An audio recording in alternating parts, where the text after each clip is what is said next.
Today we have Akif Eshan on the show. We've had him on before. It was kind of just like a sort of tester sort of session. Obviously with yourself being involved in a Waz FM through the radio station.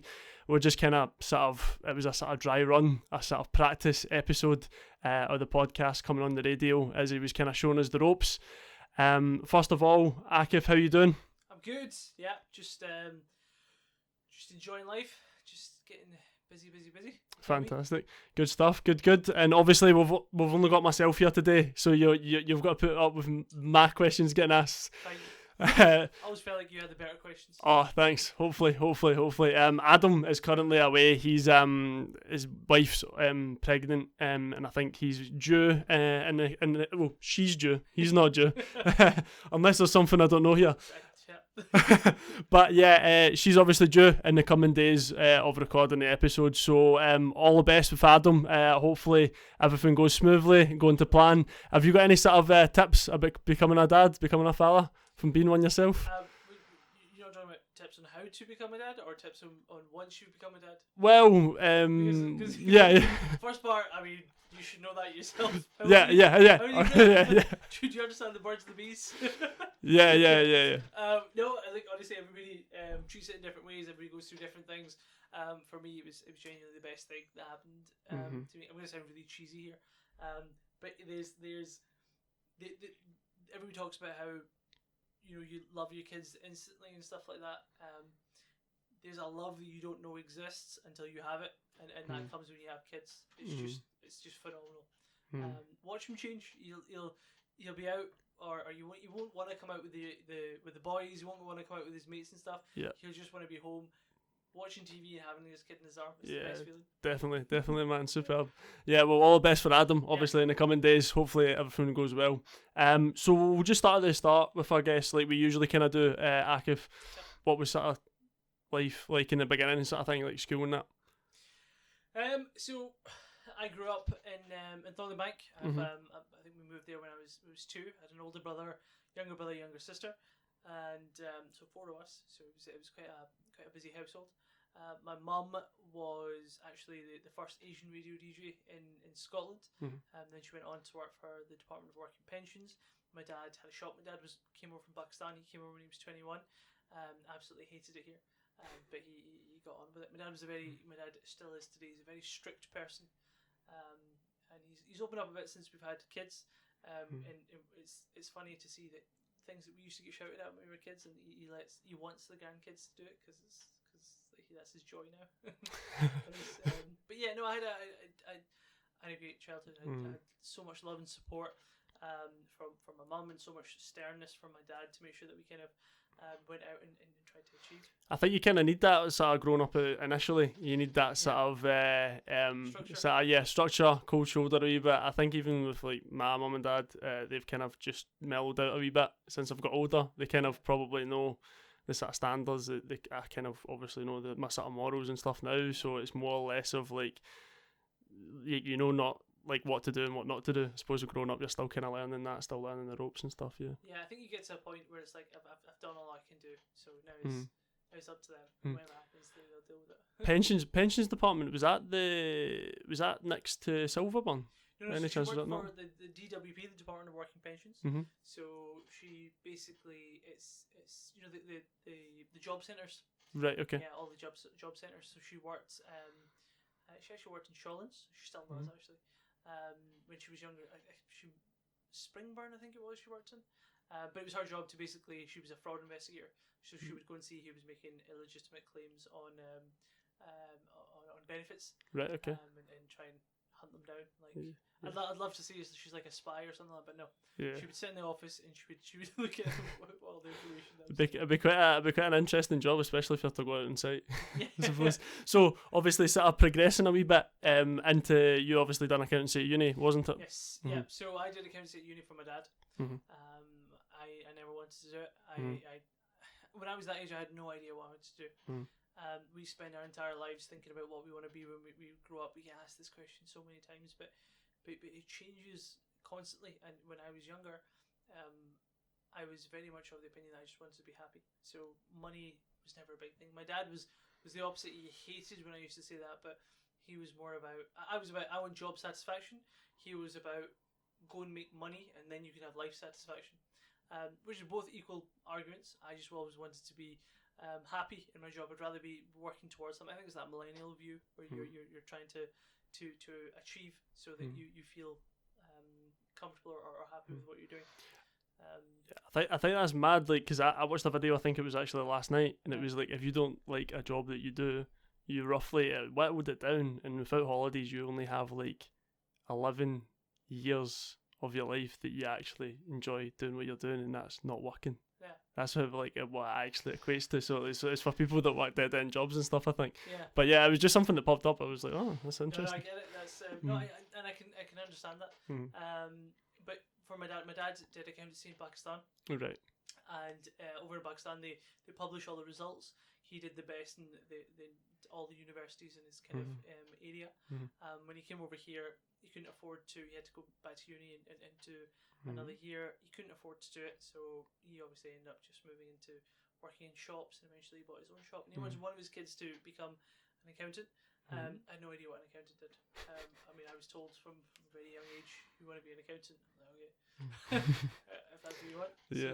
So I went and did accountancy. I didn't learn what accounts actually meant till I was in third year of high school. Right. When I took the accountancy class, and I thought, do you know what, I'm actually good at this. I was just good at numbers, so it made sense. I got to uni, did my degree. I think I attended probably about 20% of my entire classes. So I don't know how I got my degree, but I got my degree, and that was it. The rest is history. I moved on from that, and I said to my dad, "Got my degree. I don't want to do it now. I want to go off and do my own thing." And is that how you sort of gone on to financial advising and stuff with the? No, that was. So I got there, and so when I finished accountancy, I wanted to see the back of it. At the end of my first year, I worked for Audit Scotland because I was trying to build up some experience. At the end of second year, I worked for someone else, and third year, someone else. And I hated it so much that I didn't want to do my fourth year. So I just got my degree in less. I didn't do honours. But I did my master's in international tourism and events. I wanted to do events management, so I decided to go into that. Then what happened was, when I finished up, my dad goes, "Right, go and get a job now. We want money for the house." And I said to him, "Look, I need you to give me 2 years." I didn't say 2 years. I said, "I need you to give me time. I will go work. I will give you an income, but I need to do it my way." So he was like, "Fine, I'll give you 2 years." So he gave me 2 years, and at that point, I was very focused on organising events. I wanted to get into events. I loved that. Even when I was in high school, I would organise events. I would raise money for charity. That was my big thing. That's what I absolutely loved doing. So that's what I wanted to focus on. Yep. Gave me 2 years, and I just went out there and I got into Awaz FM, started organising events for them. Obviously it was just expenses because it's a volunteer service at the time. So to make up for that, I just found other jobs as well. My friends opened a shisha cafe. I was working in there. I was doing night shifts at Pizza Hut. I was I had my own social media marketing business. So there's a few other things. At the time it was only Facebook, Twitter, that sort of stuff. Obviously there's so many other things now, algorithms and all this sort of stuff. So it was easier back then. But yeah, and I was organising my own events and stuff like that as well. I think obviously just touching upon your charity events you've done for the radio, the guest Akif Eshan. Yeah. I think that he used to do the content, the pictures and the videos for them. So he used to be one of my volunteers. He was an absolute legend. He would come in, and obviously he would volunteer and help out as well. But then the main thing was that we wanted him to film, and then so we could put it up and have some kind of social media marketing. And he would do these phenomenal videos for us. When he would all send me them and say, "What do you think of this?" And I would say this. Obviously, I didn't have a lot of kind of knowledge about this sort of stuff, but I mean, obviously, he wanted my feedback, and I said, "But it's very, very early stages. It was still phenomenal what he did." But we'd say there's too many different types of transition. Do this, do that. So if you imagine he's at a level 10 just now, when he came to see me, he was probably like a level 2 or 3. I gave him little bits of guidance and got him to maybe half a level up, and then he went out and absolutely smashed it. So nothing but love for that boy. He's an absolute legend. Yeah, it was good even having him on, just chatting and stuff. He's obviously a member of the Collective Connect as well, which the show is in partnership with. Yep. So Collective Connect, it's kind of, from my understanding, I've not been to any of the events, but it's to sort of network with sort of people, even marketing.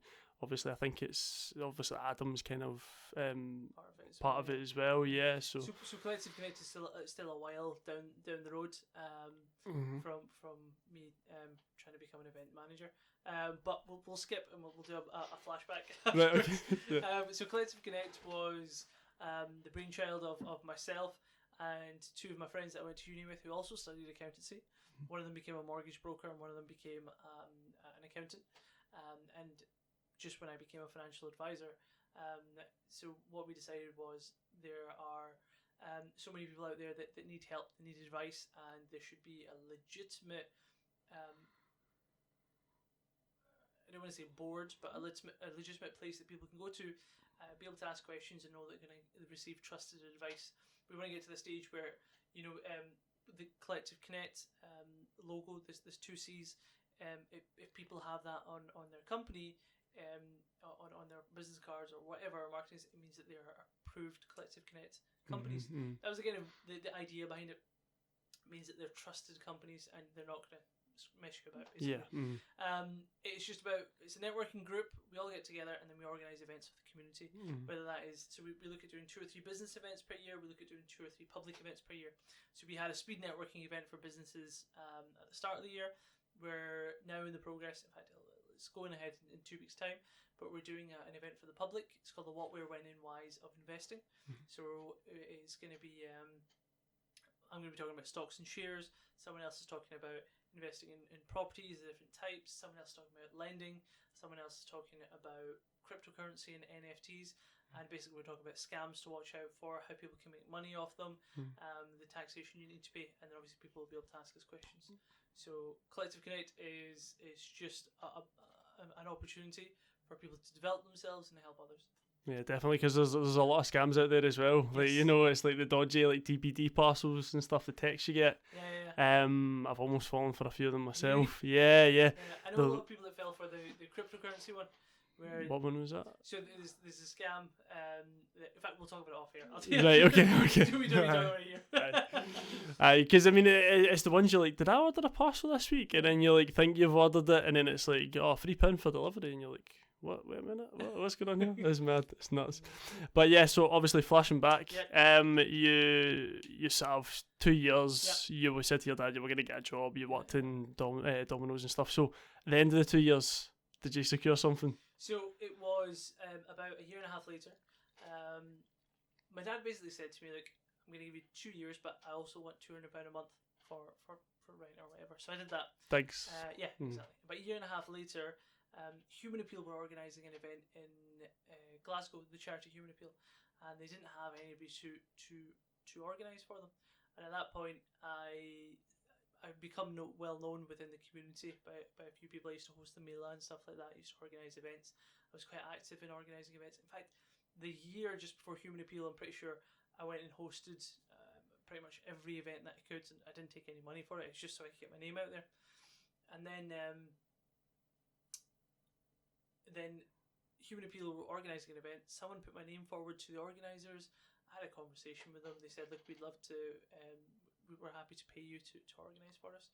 So I said, "Look, let's not do that. Let me organise it for you, and if I do a good job, consider giving me a job."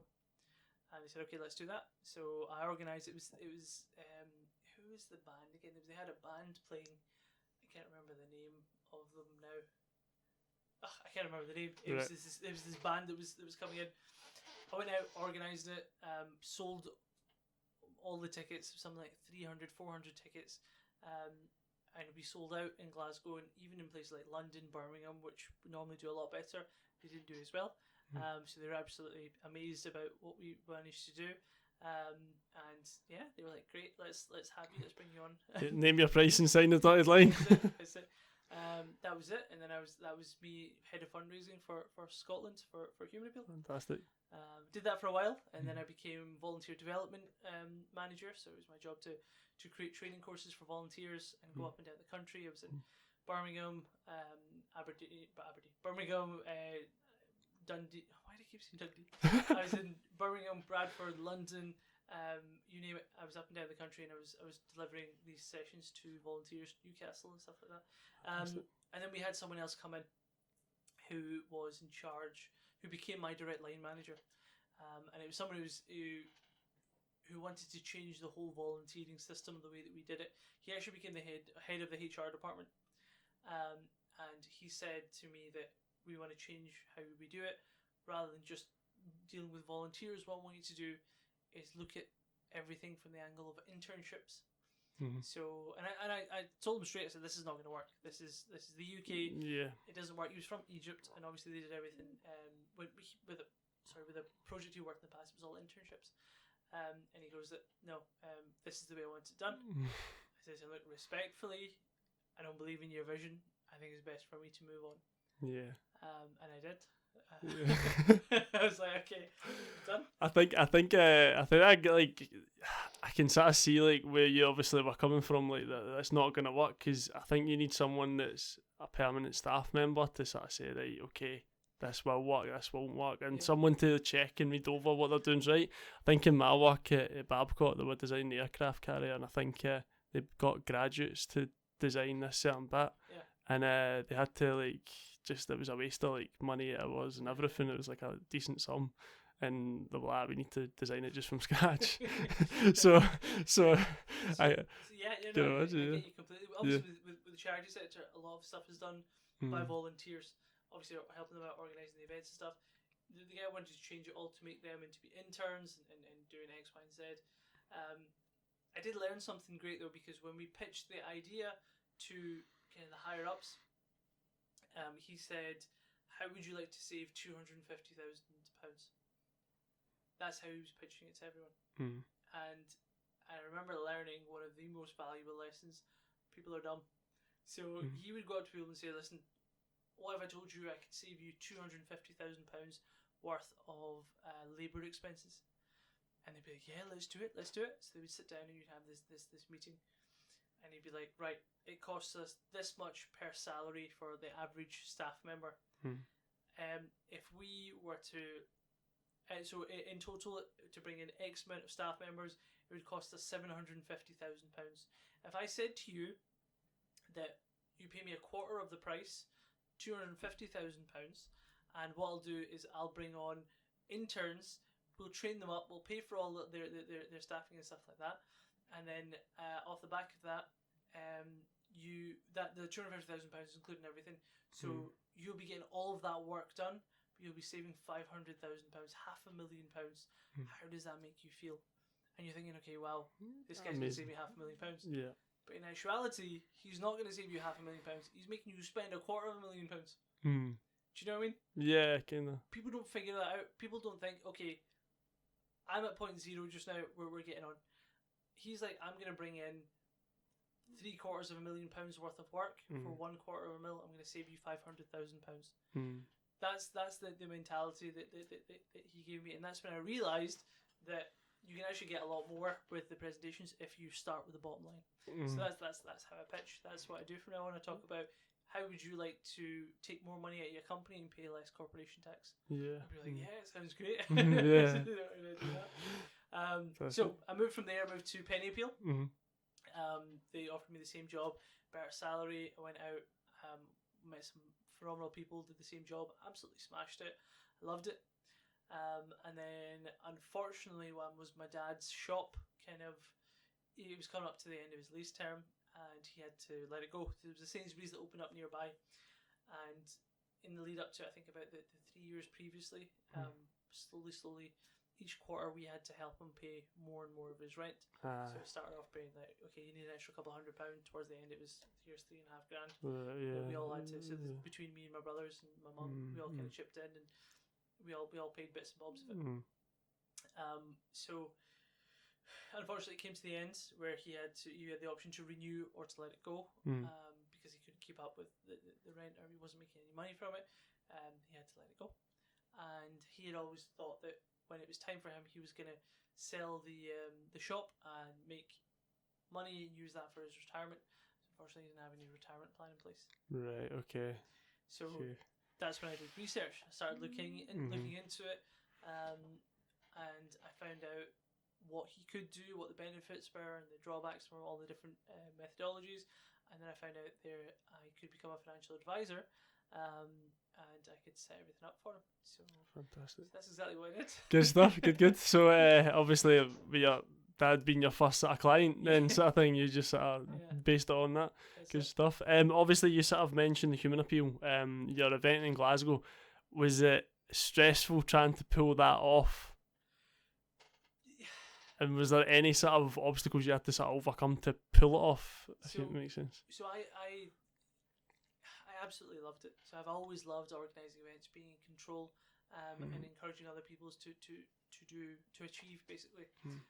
When I was in high school, I organised an event which was called Culture Connections. I don't know, something like that. And we raised X amount of money from it, and it was great. But at that point, one of my mates, so we had to, I was hosting the event and organising it, and I came into the sort of kitchen area, the dining area. We had to lay all these tables out for everybody, and I was in the middle of doing that, and my mates came over, and then obviously they're volunteering, they helped me out, and I was stressing out, and I was screaming, "Oh, we need to do this, we need to do that." Blah, blah, blah. One of my mates comes up to me and he goes, "Right, Akif, what are you doing right now?" And I'm like, "I'm sorting these tables out," and he goes, "Well, we can do that. You've obviously got more important things to do. You go." I didn't pick up at the time, but it kind of dawned on me afterwards that how he managed my emotions, and he made me feel like I was more important than I needed to be. And I learned there and then that when you are approaching a problem, there are about 100 million different solutions. It's all about finding the best solution and putting it into place. Yeah. Touchwood, I had organised a number of events before that, before the anyway, the human appeal one. Yeah. And I always learned something different from them. There was one time I was organising an event. The entertainment act was flying in from London.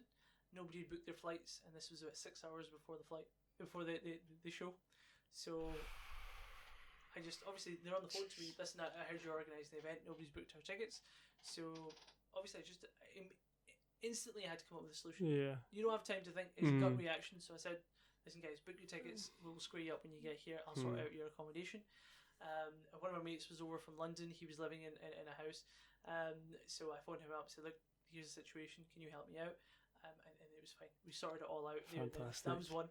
When I started working at Oaz FM, there was an issue where they were organising a Gwali night, right? So there was a band and they were all singing. 1 hour before the event, this is 1 hour before the event was the doors were supposed to open. All the directors and said, "We're going to jet home. We're just going to sort out what we need to." The guy comes up to me and says, so I'm there alone. I'm the only person in charge. Yeah. The guy comes up to me and says, "Look, we're having an issue with our emergency lighting, so legally we can't give you the venue." 1 hour before we're supposed to go live. So immediately, again, I just fixed it. I phoned up one of the wedding planners that says, "Look, I need access to this function suite, and I need it now." And he was like, "Okay, fine, we'll let you use it." We put out an announcement on the radio to say that the venue's moved. We had signs up saying it's done. We sent text shots out, and we just let everybody know that the venue had moved. And somebody stayed back and made sure that everybody was there and moved the entire band over straight away. So I assume someone would just need to be at the venue that was cancelled from just to say, "Hey guys, this isn't your address. If you are all coming." So I mean, that's probably the best way to do it. But 100%. But this is what I mean. So the point is, you can freak out. You can be like, "Oh my God, what's happened?" All this sort of stuff. Some people need that. Take as long as you need, right? But come up with a solution. There's so many solutions available, and if the first solution doesn't work, figure out a different one. Yeah. You will. Yeah. And when because I'd been through those atrocities, if you will, in the lead up to the human appeal event, I'd already kind of taught myself what to do in these situations. Yeah. And just enjoy it, because when you've had issues with entertainment 6 hours before, changing the venue 1 hour before. And you've seen people advise you as by the way, listen, you're stressed out and you need to calm down because you're not supporting anyone else. It's reflecting on the rest of the team that are working on it with you, sort of thing. Yeah. Those things have all taught me. So when I feel like everything in life had brought me to this moment. So when I did that event, It's You pulled it off. You pulled it off. It was never an issue at all. And Yeah. obviously, I learned about selling tickets and stuff like that from organising events that I was. So, Yeah. so I was ready for it. Fantastic. And obviously, you sort of mentioned there a wee bit about the first one, like setting the tables and stuff like that. I can kind of relate to that and micromanagement a wee bit. Just with it, I don't know, it's weird because like with me in the podcast, I always feel like you kind of feel like, oh, like I know what I want and I know how to do it, but if you teach someone else, it will take the load off and they might do it in a different sort of way, sort of thing. So that's sort of something I suppose you take away from life as well, like to teach someone I'm like still you know like they learn something. I'm still like that where I need to micromanage, but I won't say it to anybody. What I'll do is I'll plan everything out, whether it's in my head or whether it's written down, and then I've just kind of changed my approach to it. So now I make people think it's their idea. So like if we're talking about organising an event and what we're talking about a venue, I'll say, listen, what venues are you thinking of? And you tell me X, Y, and Z. I say, okay, I see what you're saying. I was thinking this venue, and this is why. And I'll talk to you about, you know, they do this and they do that, and this is why. And you know, cost-wise, I think it'll be more effective.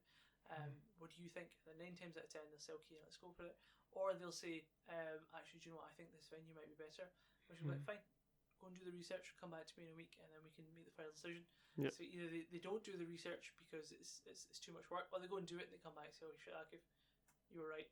Yeah. And at that point, I'm like, okay, cool, that's fine. If that's what you want to do, we'll do that. That's the thing. Yeah, if that's what you want to do, we'll do that. I'm never going to be like, yes, that's what I wanted. It's always like, okay. I said, and this is again things that you learn because when I launched Collective Connect, a lot of the time we've organised these events and stuff like that, and the team are great. But there are certain people in the group that you need to spoon feed and be like, can you do this now? Can you do that? Yeah. And you need to. It's very hard to come across without being a dictator.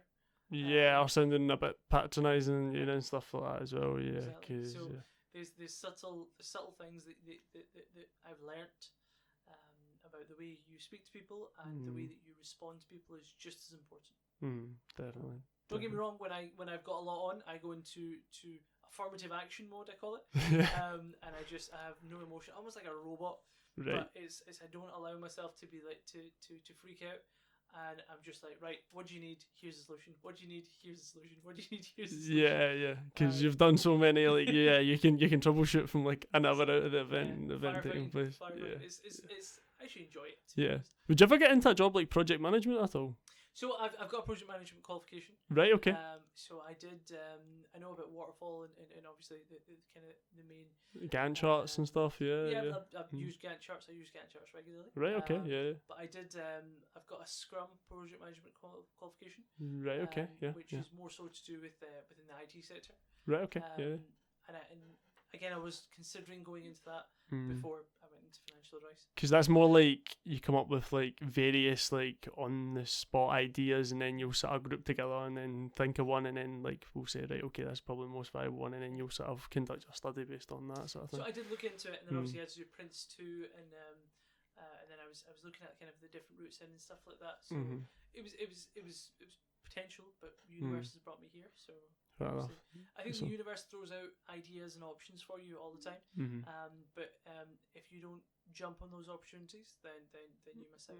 Definitely. Even, for example, I mean, if you look at things, okay, so who invented the TV? No, it was Graham Alexander Bell. I'm sure it's John Logie. Yeah, but Bell was the telephone, wasn't it? Yes, Give me a bell. Yeah. John Logie Beard. At the same time he invented that, somebody halfway around the world invented it. I had the exact same idea and was processing it. The universe will hit 2 or 3 people with the same idea at the same time. Even Pythagoras' theorem, for example.